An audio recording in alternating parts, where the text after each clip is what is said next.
Merdeka! Merdeka! The sound of freedom back in 31st August 1957 is a moment that many Malaysians will never forget.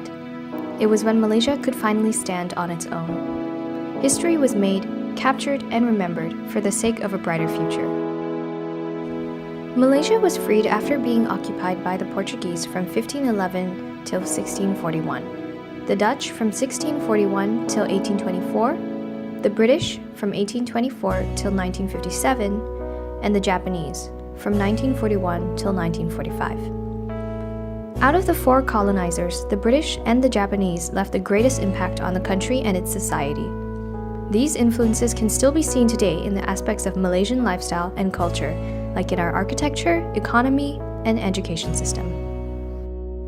The history of British involvement in Malaya goes back to the year 1786, when the East India Company established a trading post on Penang Island.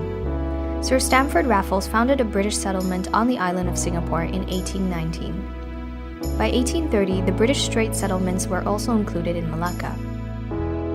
In the first phase of British colonization, British East India Company (BEIC) was looking for suitable port to continue their trading after being denied by China.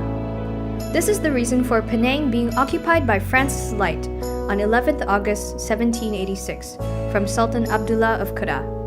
This signified the beginning of British influence in Malaya.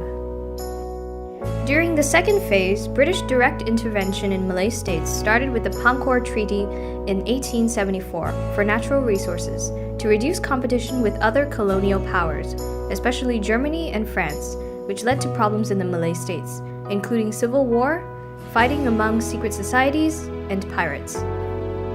From the 1870s, the sultans of the small Malay states began accepting British advisors, who were effectively rulers.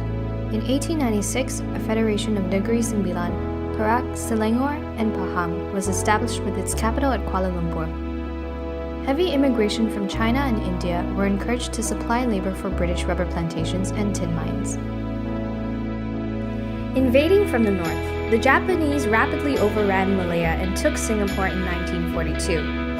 After the war, in 1948, a Federation of Malaya was created under British protection, but British and Commonwealth troops had to put down a communist insurrection, which lasted into the early 1950s.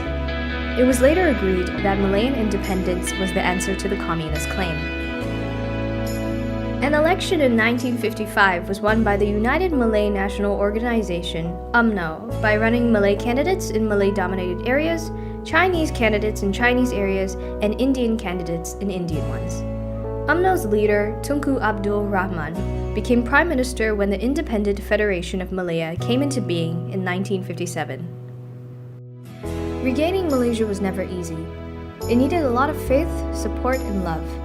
On the night of 30th August 1957, crowds gathered at the Royal Selangor Club Padang in Kuala Lumpur to witness the handover of power from the British. Prime Minister-designate Tunku Abdul Rahman arrived at 11:58 p.m. and joined members of the Alliance Party's youth divisions in observing 2 minutes of darkness. On the stroke of midnight, the lights were switched back on and the Union flag in the square was lowered. The new flag of Malaya was raised as the national anthem Negaraku was played. This was followed by 7 chants of Merdeka by the crowd. Tunku Abdul Rahman later gave a speech hailing the ceremony as the greatest moment in the life of Malayan people. Before addressing the crowd, he was given a necklace with a map of Malaya inscribed on it by representatives of the Alliance Party youth in honor of this great occasion in history. The event ended at 1 in the morning the next day. The day that changed Malaysia's fate and its people was the day that made everyone strong. Malaysia gained her independence from Great Britain in 1957.